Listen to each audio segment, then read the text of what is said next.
My name is Michael Holsworth, as Philip said. First and foremost, I'd like to thank you guys in advance for giving me the opportunity to, for lack of better terms, drone on about drones for about a half hour here. Today I'll briefly be covering the Part 107 guidelines, the differences between hobby flying and 107 commercial flying, different policies, procedures, and my experience thus far in the industry. At any time, if you guys have any questions, feel free to interrupt. I don't mind. And I'm going to leave some time at the end for questions. And if any of you guys want to come up and check out the bird up here, please feel free. All right. This first slide is going to talk a little bit about my journey thus far in the UAV industry, or UAS. I brought my first drone in 2014 to take with me on a trip to Hawaii. Edited up some footage, posted my content to YouTube, and got a little bit of semi-viral success, about 50,000 views.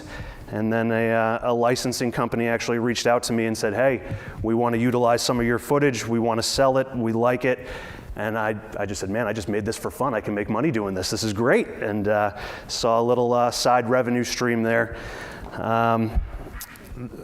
After I started making a little bit of money, I was kind of hooked. And when the first round of 107 exams took place roughly 2 years ago, I told my father at East Coast I want to be the very first person in the state to take that exam. I passed. I was the first person in the state of Massachusetts to hold a 107. That reign of terror lasted roughly 5 minutes till the kid next to me passed his test, and then there was 2. I then had some local success next. I made a video, Philip was alluding to, on Cape Cod over at Wellfleet. If any of you are familiar with the Beachcomber, I absolutely love that place. Went and flew my drone there, posted a video, all the local news channels picked it up, and about 2 weeks later I received a nice $1,500 fine from the ranger station in Cape Cod. They fined me for, what was it? Some kind of piper, plover, puffin bird out there. I was flying over a sanctuary. They were not happy with that. And I was operating a UAS over a national park. I want to stress though, the FAA didn't fine me. It was the Ranger Service that gave me the fine. I kind of chuckled at it because I made about $4,800 off the footage, and that made the fine kind of worth it. In the fall of 2016, I basically hit some viral gold. I took my drone up to the Kankamankas Highway during the fall, made a nice little foliage video. A couple licensing companies picked it up, and that very next day, it ran on Good Morning America. I got some national attention to the tune of about 4.7 million views on the video. It's still counting. People still watching that thing all the time, especially in the fall. It gets a lot of play. You might be wondering, what does 4.7 million views equate to in dollars? I'll admit it's not that much. You'd expect, I wish it was $1 a view, but unfortunately it's not. I think I made about 10 grand off that, but something I was just doing for fun and made, I had no intention of it going viral or getting that kind of success, so it was definitely a plus. After I got that national attention, a local production company called Above Summit here in Somerville contacted me. Where you been all our lives, come work for us. And now I'm a production coordinator and lead drone op over at Above Summit. Next slide. This slide basically just provides you with some links to the full text of regulations, introduction material, and any other relevant documents. You guys can take a look at this on your own time. All right, next we're going to talk a little bit about hobby versus 107. Let's talk about the difference. Hobby operation is just how it sounds. You want to go out and take some pictures of your kid or do whatever, that's on your own time, that's hobby. But if your intended use is for anything commercial, you are required to obtain a 107. Some examples: real estate photos, aerial surveying, thermal imaging, search and rescue, industrial pipeline inspection, things of that nature. Even if you're working for or with a nonprofit, you still have to obtain your 107. What are the asterisks there, Michael? I'm getting to it. Okay, good. We're getting there. Some basic operating rules are shared by both hobby and 107 operators. You have to keep visual line of sight, must follow basic safety guidelines, maintain altitude of 400 feet or below.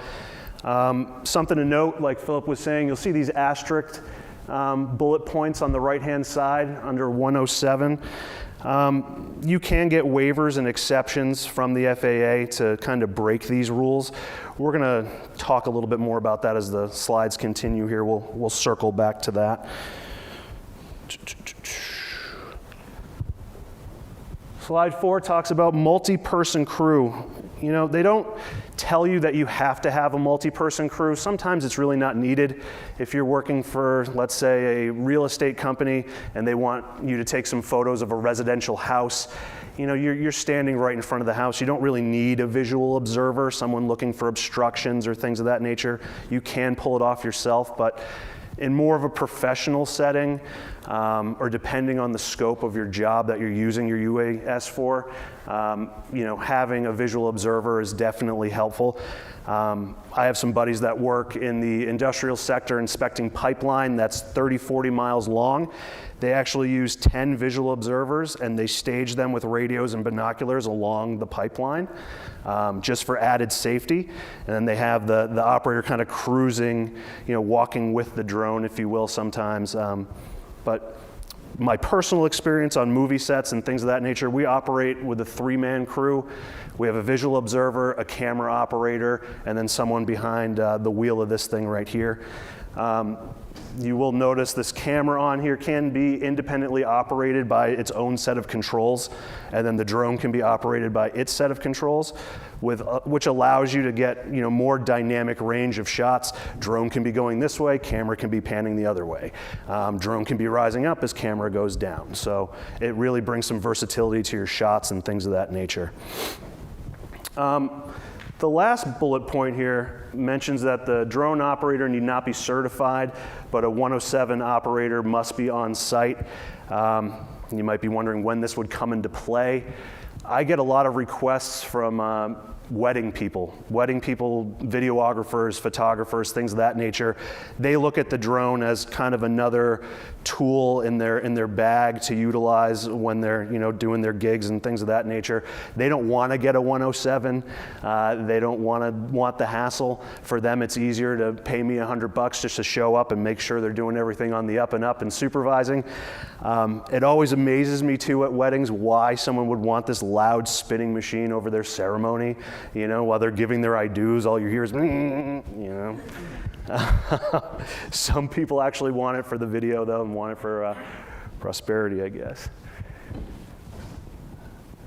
All right, human factors in decision making. Alcohol and drugs obviously don't operate under the influence no matter how tempting it is.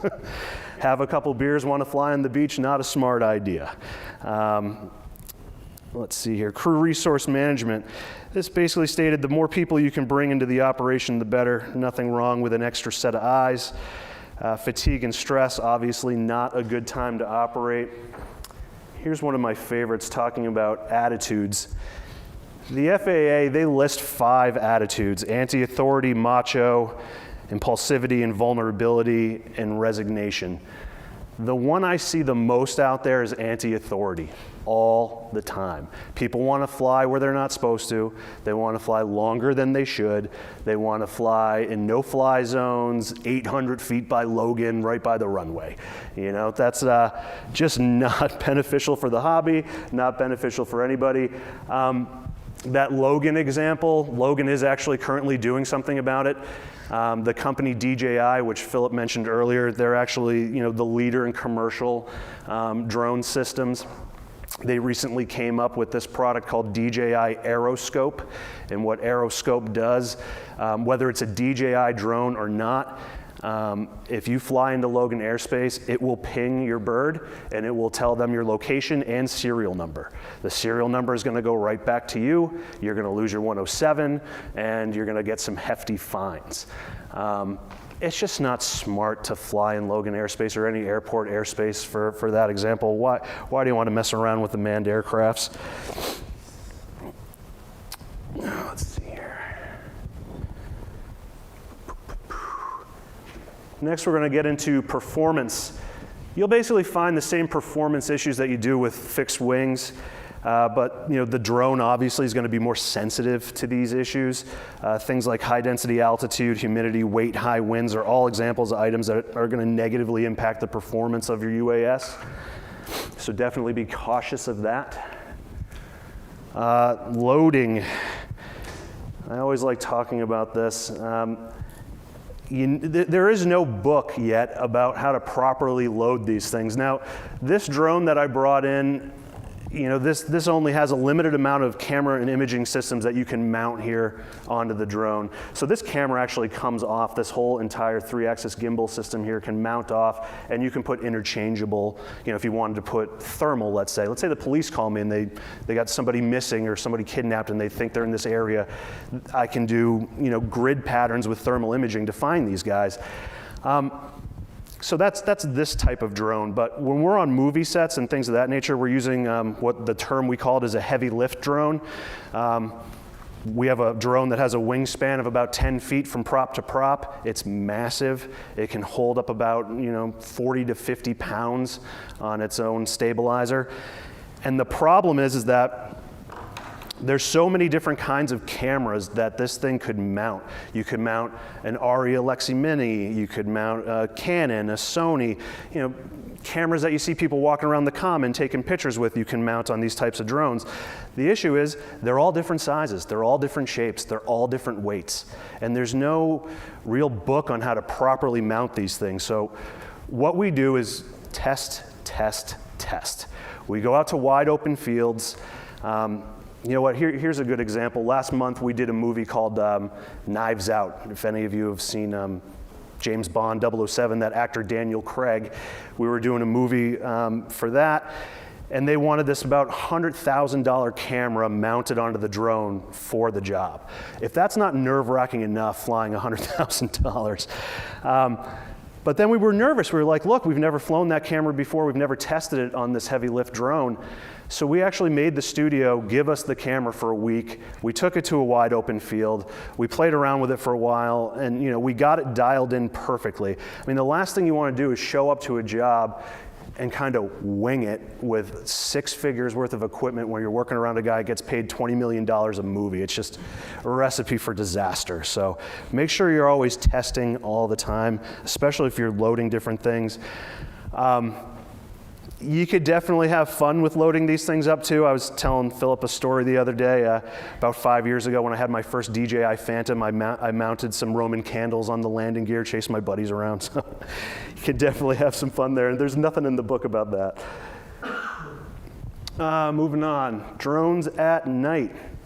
You do need a waiver to fly at night, and we'll get more into how to apply for these waivers and what portals you have to go through with the FAA. The drone zone is actually for flying at night, and I'll get more into that. You can, however, operate, we like using the term golden hour or civil twilight, if you will. The only rule is you have to have a small strobe or anti-collision lights on there. We always like to mount on this drone right there just to make sure we're not getting anything in the camera image, or we don't want the footage to show the strobe, obviously, but we want to play it safe. Michael, Yeah, hold on a sec. So is there an official mounting spot for a light here? Or No. You just have to Velcro. Velcro it on? Gorilla tape. Interesting. Let's see here. Regulatory fine print. Don't be careless or reckless. Don't drop stuff. If you crash and it causes significant damage, which I believe the FAA considers $500, you do have to report it. Luckily, I've never run into that issue, which is nice. Pre-flight. Pre-flight is huge. Just like fixed wing, you want to do pre-flight. You can see all the pre-flight requirements here on the slide. In my personal experience, I've seen situations go very bad because pre-flight has not happened. Literally 3 weeks ago, I had a buddy who bought this same exact drone, and actually, it was a version before this. This is a DJI Inspire 2. He had a DJI Inspire 1. It was very cold outside, and he just fired it up and took off right away, did not pay attention to his battery voltage. About 8 minutes into his flight, his bird dropped like a rock. And that was about a $5,000 loss just going out having fun with your buddies. So pre-flight is definitely something that you want to pay attention to. Personally, I double and triple check before taking off. A lot of times what I do, I'll do my walk around the drone to make sure everything's good, make sure connection links are fine. And then what I'll do when I take off, I'll let it sit for about 30 seconds right in front of me, 5 feet off the ground. I'll watch the controls, I'll watch everything, make sure my gauges are right, make sure I have good connection to satellites, make sure it's GPS locked, make sure my return to home button is readily available and marked. These are expensive, you know? I mean, this setup right here, you're looking at, you know, $10,000 into this thing, so a little extra time pre-flight is definitely worth it. Also remember, pre-flight just doesn't include only the drone as well. If you're working with a multi-crew, you know, double check your comm systems, double check your batteries, double check the props, make sure they're not chipped, things of that nature. You know what, this reminds me of one story. I actually did have a crash once about 3 years ago. You guys know what stand-up paddleboarding is, right? People stand up on the paddleboard and they do this thing. I had a company ask me to film them at night in Marblehead, and it was this big open bay with a ton of boats. So we had like 40 yards of open water and then nothing but a boat parking lot. And these guys at night were gonna put LED strip lights all over them. They had these spotlights to go under the water on the board, and they were gonna do some nighttime black light yoga session out there in the water. Sure, if your check clears, I'll go film it, no problem, all right? So I say to myself, all right, I'm looking at the situation, and I say, all right, there's a bunch of boats out there. I do not want to hit them. It is going to be night. I will not see them when I'm flying. What can I do? So I walked up to where I was going to launch from, dipped my piggies in the water right there, and said, all right, I'm going to fly the drone out to the first boat, and I'm going to look at my control setup, and I'm going to note how far away I am from the boats, right? I think it was 90 feet away. So I told myself mentally, when it comes time to film this at night, I will not go past 90 feet or I'm gonna hit a boat, all right? What do you think the problem with that is? Anyone? Anyone know what the problem with that assessment is? And what else moves? Tide. Thank you. The tide. I was a bonehead. I did not consider the tide. So about 2 hours later, when it came time to do the job, I put my piggies in the same water right there, but guess where that water was? About 20 feet out. All right, so I'm thinking to myself, I got 90 feet to play with. About, I don't know, I want to say one of my last shots I wanted to get, I had them all lined up, all the lights, everything looked cool. They're all doing like a yay, and I wanted to orbit around them, and halfway around my orbit, I hear crunch, splash. I hit a boat mast. Luckily, very luckily, the drone hit the mast, the battery came out of the compartment, the battery is what I heard splashing, the physical drone, and more importantly, the memory card with my footage landed on the boat, which one of the guys ended up getting for me, so that was good, but. Michael, Yes. Quick question. I thought these drones had sonar So, anti-collision systems. these like do. Yeah, so they why- most certainly do, and quite frankly, between I don't want to endorse this. You should always fly with your, you know, obstacle avoidance on and your vision positioning sensors and things of that nature.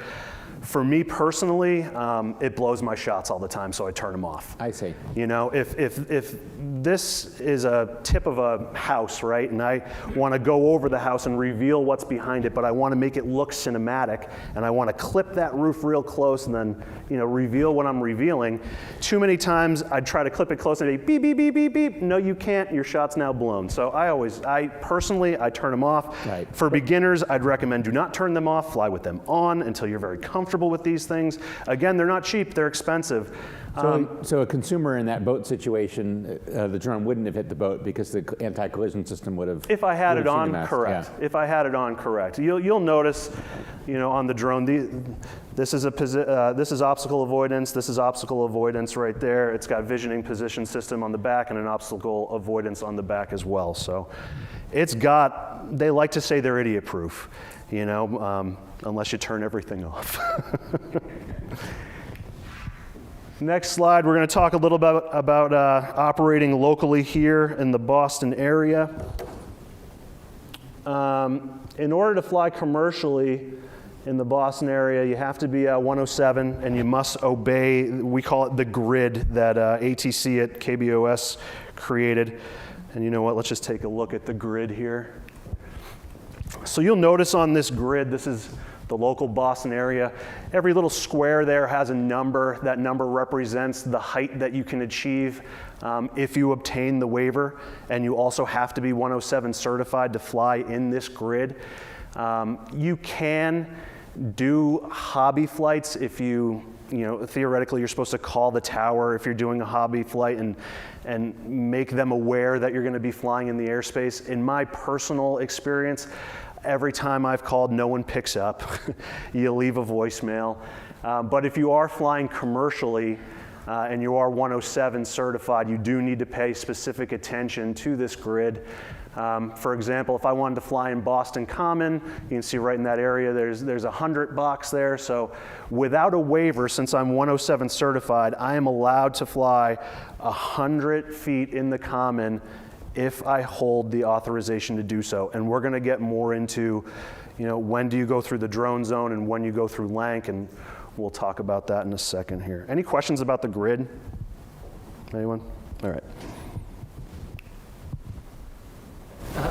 Sure. So if hobby flying is the same altitude? Excuse me? If I'm doing a hobby flight, do these altitude restrictions apply? Are they the same? No, it's kind of backwards, to be honest with you. Theoretically, if you're a hobby flyer, they tell you have to be 400 feet or below. So in theory, if you called Logan and said, hey, I'm flying in the Commons today and I just wanted to let you know I'm just doing it for fun and messing around, theoretically you could fly 400 feet. Is that smart? No, because what's going on around there? Med flights, helicopters, things of that nature, ton of people underneath. I see it all the time. I mean, I'll walk down the public garden or whatever, and I'll see people taking off their drone, flying around like an idiot, having a grand old time, and I'm just thinking to myself, all it's going to take is for you to hit someone. You're going to be on every news station tonight, and all right, let's get into a little bit of the waiver process. There's two portals for waivers and authorizations. One's called the drone zone, and one's called LANC. The drone zone is used for night flights, wide area authorizations, and exceptions such as those asterisk items that we were looking at earlier, like flying over people, flying from a moving vehicle, flying over 400 feet, flying at night, things of that nature. And also the drone zone is meant for wide area authorization. So I hold a bunch of wide area authorizations. That whole grid that you saw, I basically applied for the entire grid. So I applied through the drone zone, said, hey, FAA, I work commercially in the area. I don't want the pain in the butt of having to go through the LANC system every time I get a job. Just give me the entire grid. And that's good for 2 years. Now the difference is, LANC is same-day authorization.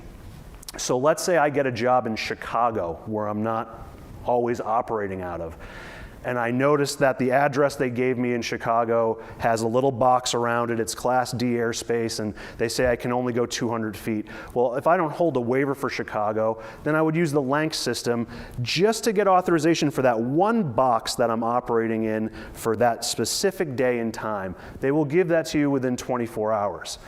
Now, for the wide area authorizations, or if you wanted to fly at night or over the grid box, if they say, hey, you can only fly 100, but you say, hey, the building I want to film is over 200, I need 300 feet, or something of that nature, you have to go through the drone zone.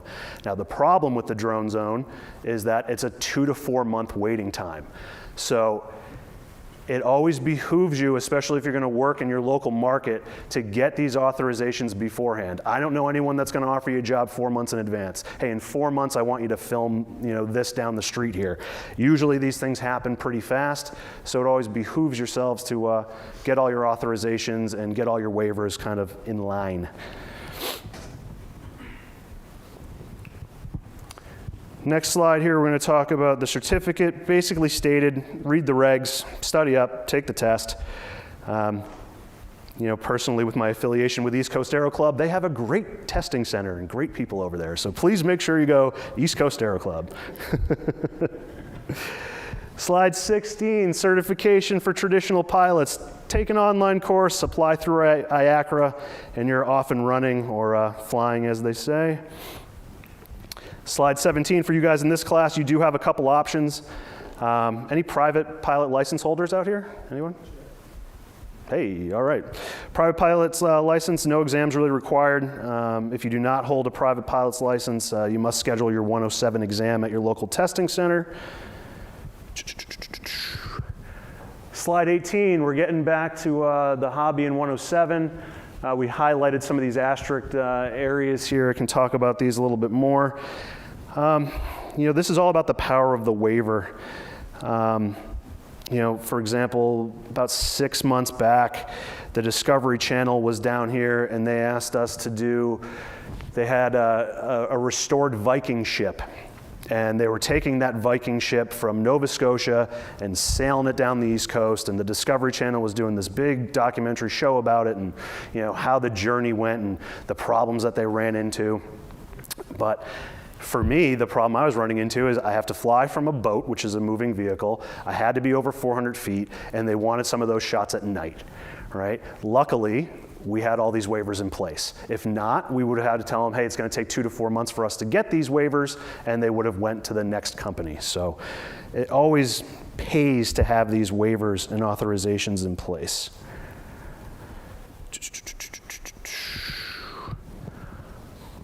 Oh, this is embarrassing.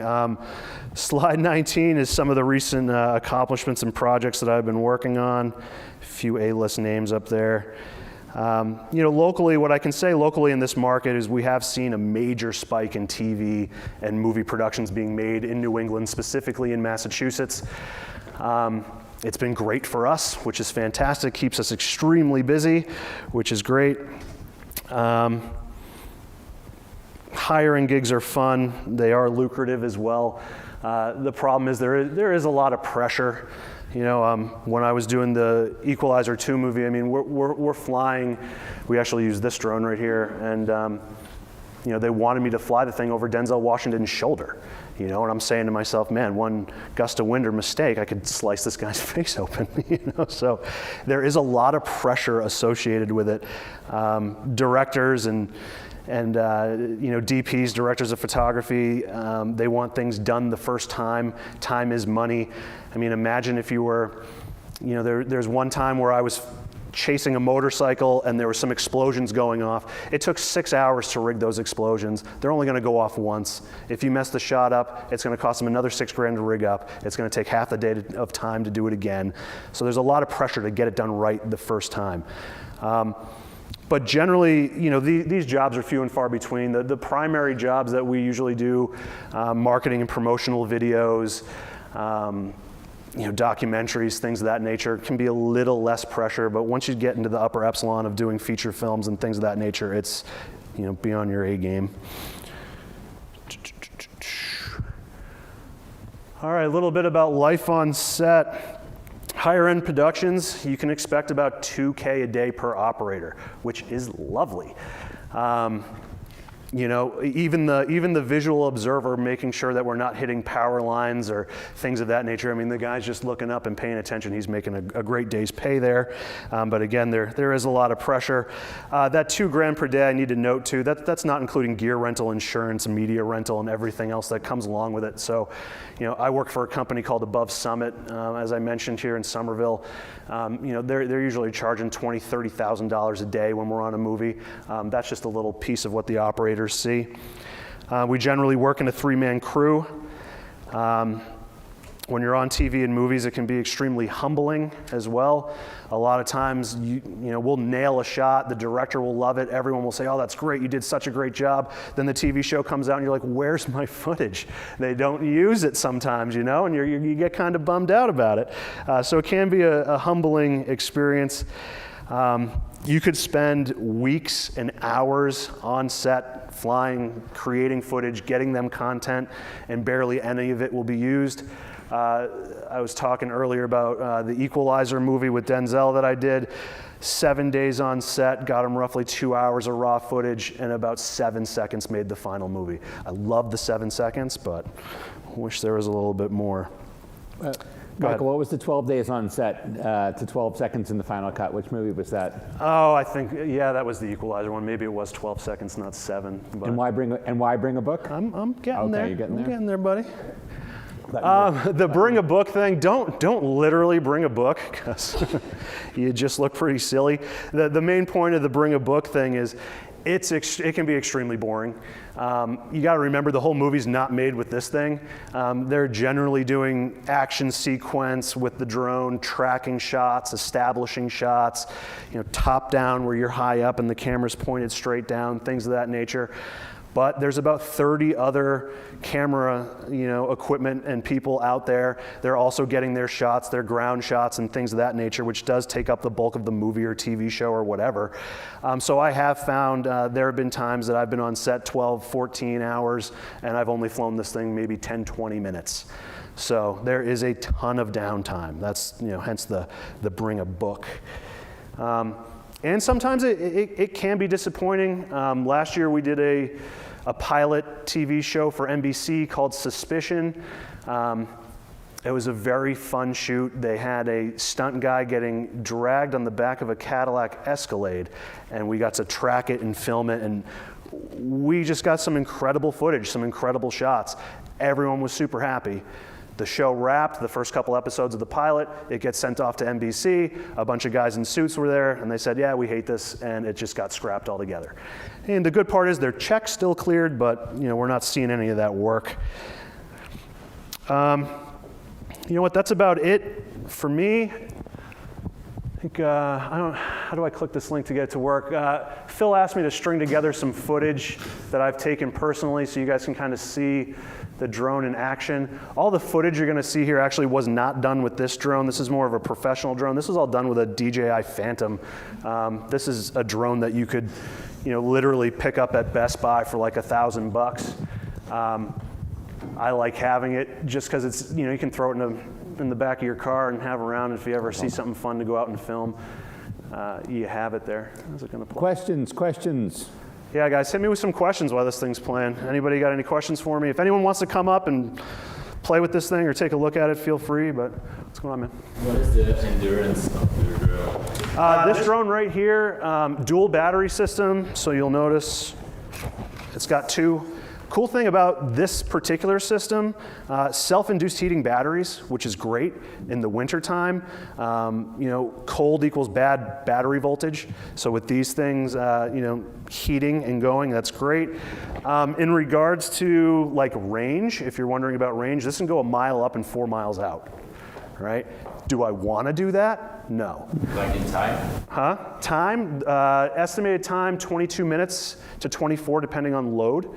And how aggressive you're flying it.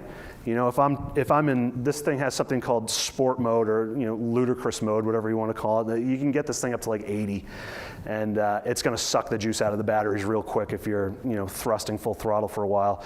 But if you're just hovering, it could get 25, 26 minutes. Back to the range thing, yes, this thing can go a mile up and 4 miles out. I'd never like to do that. I look at this thing as a big bag of money, right? You want your money close to you, or you want it 4 miles out where you can't have your eyes on it, You'd be surprised though, a lot of people do like doing that. They call it range testing. I call it stupidity. Let's see how far we can send the thing before it has a battery failure, or before it auto lands. Not something I like to screw around with personally. Should be up now. Anyone else? Sir. I actually worked at when this fall we had our first drone. Should we require a 107 pilot for those? Oh, for what?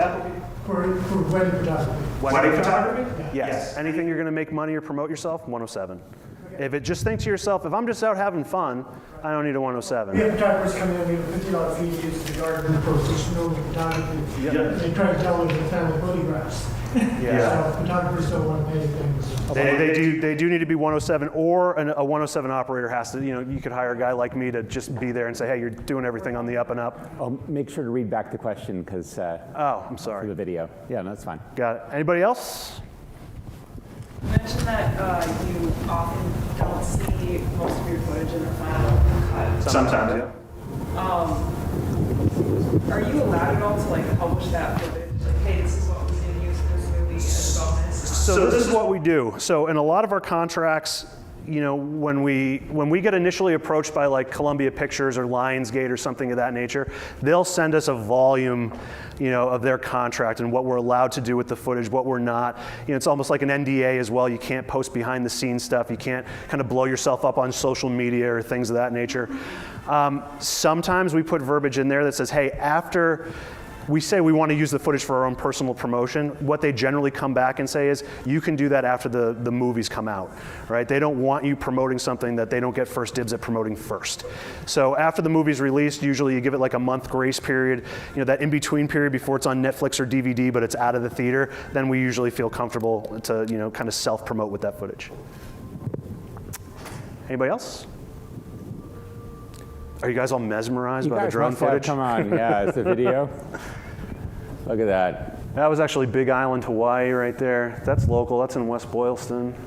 I tell people that my dream is to get as Hawaii. good footage out of a $400,000 helicopter as a person can get out of a $400 drone. The helicopter guys absolutely hate us. We are stealing their market share, you know, exponentially. Are the movie studios, do they want to hire, they have to hire the photographer, the pilot, the fuel, the time, the cost, all that? Or do they want to hire us at a third of a cost and we're going to get better, more dynamic footage? So the doing it out of helicopters is going to the wayside. Everyone's kind of going to these machines now. Yeah, so Michael said this was about $10,000, including the camera. There's just a piece of metal that's FAA certified through a supplemental type certificate called the Tyler mount. And you just connect this to your helicopter, I think landing gear or something, and then put the camera on this piece of metal. And I think that piece of metal, you know, the cheapest ones I've ever seen are about $12,000. So just a piece of metal that has been through the approval process and all the paperwork costs more than the entire drone system. And the camera balls can be in the $400,000, $500,000, $600,000 range that go underneath helicopters. Robinson actually makes a cool newscopter that's all FAA certified right from the factory. I think it's in the $1 million range that has the ball and the camera and the transmitter back to the TV station. But as Michael said, you know, do we really need those in the drone age? Yeah, no. For the engineers at work, what sort of features or capabilities would you like to see in the next generation of drones? The next generation of drones, what capabilities would I like to see? I'm currently right now talking to a bunch of people, I guess not capability, but they're doing a lot with augmented reality. And I think you're going to see a lot of that coming out. I'm sure you guys have heard of, and I'm going to sound really nerdy here, but Pokemon Go, you know, on your cell phone, and you can see the little Pokemon guys running around. Now imagine if I wanted to train somebody on how to properly fly a drone, then I could, you know, put these rings or circles or maybe directions on the screen when they're flying to kind of go through the hoop and, you know, make a figure eight or things like that. So I think we're going to see a lot of kind of augmented reality stuff coming in and things of that nature. Also, they're making them smaller. That's another big thing. And they're making them more diverse with image systems, what you can mount. You know, being able to mount something smaller, more powerful. They have cameras now that have 100 times zoom on one end of the camera, and then on the other end they have thermal, so you can switch back and forth between the two on the same drone. So things of that nature, kind of making them more efficient. And battery time as well, that's a big thing. People want drones that are gonna, you know, fly for hours, not minutes. So I think you're gonna see a big push in that. Well, sort of in the same vein in terms of controllability and autonomy. What does the standard control look like? Is it just two sticks? Yeah, stand by. I got a couple right up here. This is it. These are controllers. I'll level with you. If any of you guys have ever played first-person shooter games on PlayStation, it's about the same, right? One remote for the pilot, one remote for cam op. It's the same remote, basically? It's the same principle if you're playing a first-person shooter, left and right on the joystick. But camera operator and drone operator get the same physical remote? Correct. Okay. Correct. Does that answer the question for you? Well, and the follow-on question was in terms of where you see things going or capabilities wanted by the customer in terms of autonomy. Would it be better? So, thank you for reminding. The key word there is autonomy. So, there are different programs. Now, I don't use them personally a lot because my application is more cinematic and doing things of that nature. which I like to fly manually. There's more, feathering and kind of finesse to that. But a lot of people that are doing industrial, right, like surveying and things of that nature, this thing's as powerful as it gets. There's a program called Lychee that you can attach to this drone that you can run off their operating platform. You can put waypoints in and say, all right, go to point A at 50 feet, snap a photo, then go 20 feet up, go to the right 100 feet, then take a video, and then go down, so you can pre-program these things. And a lot of my buddies do it. They make great money, and all they do is they program the grid into the drone, they hit go, and then they sit back and they watch the thing do the job for them. And there's great money in the industrial sector with these things, with autonomous flights and things of that nature. The only time I've ever used waypoints is to do something called a hyperlapse. If anyone knows about photo or video, a time lapse is something where you take a photo, then you move the camera, take a photo, move the camera, take a photo. A hyperlapse is when you include motion in something like that. Waypoint feature is great. We put a waypoint at point A, and then 300 feet away we point B, and we say every 2 seconds from A to B, take a photo and go to this straight line. Then we string all the photos together, and you get like a cool little hyperlapse effect. So sometimes we use the autonomy. Honestly, the enjoyment for me is flying manually. I don't want to just enter in a bunch of data and say, okay, go do your job. I'd rather be on the controls and having fun with it. So. Hope that answers your question. Sir? Yeah, I was going to ask the same, you program your drone to do some shots for you. Some guys at studio, again, who do the industrial kind of stuff, yes, they'll utilize the functions for autonomy, but again, personally, I just don't. I like flying manual. Michael? Sir? How much flying experience do you need to see enough to say turn off the collision avoidance and do the close shots that you? That's up to you, Ryan. That literally is how comfortable you are with it. Some people I know never take the obstacle avoidance off. They think it's there for a reason. They don't need to get that really tight, close-in shot. A lot of people just do what we call high and wide. You just fly the thing up 300 feet, you get a nice landscape view or whatever you're looking for, and you have the collision on for that or whatever. But again, you probably saw some of those close shots I had in that video. You can't obtain that with the avoidance system on. Me personally, I think within 3 weeks I turned them off, man. I was like, this is not for me. I just want to jam on the thing and get some great footage. So, the safety was impeding it a little bit for me. Behind you. I just wanted some more clarification regarding the regulation for hobby drones. You said 400 feet was the maximum height that I can fly with hobby drones. Well, not that, right. It can fly well over 400 feet, but you're only allowed to fly up to 400 feet. Is there a minimum? Can I be flying in my neighbor's backyard? Sure. The funny thing is, why do you want to, though? Why do you want to be 3 feet off the ground risking your, couple $1,000 piece of equipment when you could just take a handheld camera and walk, It is allowed, it is allowed to be flying at a lower level. Oh yeah. You saw in some of the shots there, I'm skimming waves at a foot, a foot off the waves, skimming them. So yeah, you can fly really low. Again, you have to have your sensors off for that, though. The sensor systems that are on these things will say, "What are you doing, you idiot? Don't fly me like this." So in order to achieve it, you have to shut them off. I'm following up on that question. So if you're 3 feet off the ground in your neighbor's backyard, is that considered your neighbor's property? Are they allowed to not let you? Yeah, that's a slippery slope. The privacy laws and things of that nature. A lot of the bad press that drones get, I was sunbathing in my backyard and I saw a drone, way up in the sky, and they're invading my privacy. And it's just well, really think about that. You look like a little ant. How much privacy am I really invading? Handheld cameras with telescopic lens are going to invade more privacy than this thing is. I think it's an evolving legal area. The classical law has been that the airspace belongs to the public, only the FAA can regulate it, but that's been eroded. I think a few states have been passing, anti-drone laws. They've been trying of various kinds. So I don't think it's I think it's an untested legal area. There's a question over here. So the manned aviation has the ASD by 2020. Does the drones have the upgrades? They're talking about it. Repeat the question, please. I don't know the acronym. What's the acronym again? ADSB. Yeah, fixed wing has to have ADS-B installed by 2020. So the question was, are drones going to have them? The problem with it right now is they don't make them lightweight and small enough to equip on these things. When they do and the technology's there, I'm willing to bet you're going to see it. Yep, absolutely. The problem is the weight. You know, you can't throw that extra weight in and get any kind of viable performance out of it with them right now. But as the technology gets better and they make those things smaller, I'm willing to bet you're going to see them on every single one. Yep. The guy sitting to your right, John, is actually good research on that. Can you do that research really slow for me? Anybody else? Sir. When you're piloting, how much are you looking out of the drone versus looking at the camera feed? Great question. Great question.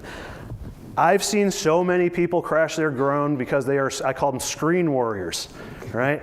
They got their control here and they got their iPad mounted and they can see everything and they're, oh my God, this is so great. Boom, they hit a tree. Why? Why did they hit the tree? Because the camera, right now this drone's a little bit different. When this drone takes off, this landing gear actually raises up above the body here. So this camera down here can spin 360 without getting the legs in the footage or anything of that nature. But your general consumer drone, when you're looking at your iPad when you're flying, right, you're seeing what the camera sees, which is great, but what you're not seeing is your peripheral, right? You're not seeing that your props are out this far. And if you're just sitting there looking at the screen, you'll end up clipping something, you'll end up doing something. My general rule of thumb, if I'm flying by myself, I set up a shot, I look at the screen. A lot of times though, and this just comes with experience, I know what the camera's, I can look at the drone, know what the camera's seeing. In a professional setting, that's why you have a multi-person crew, why you have a visual observer.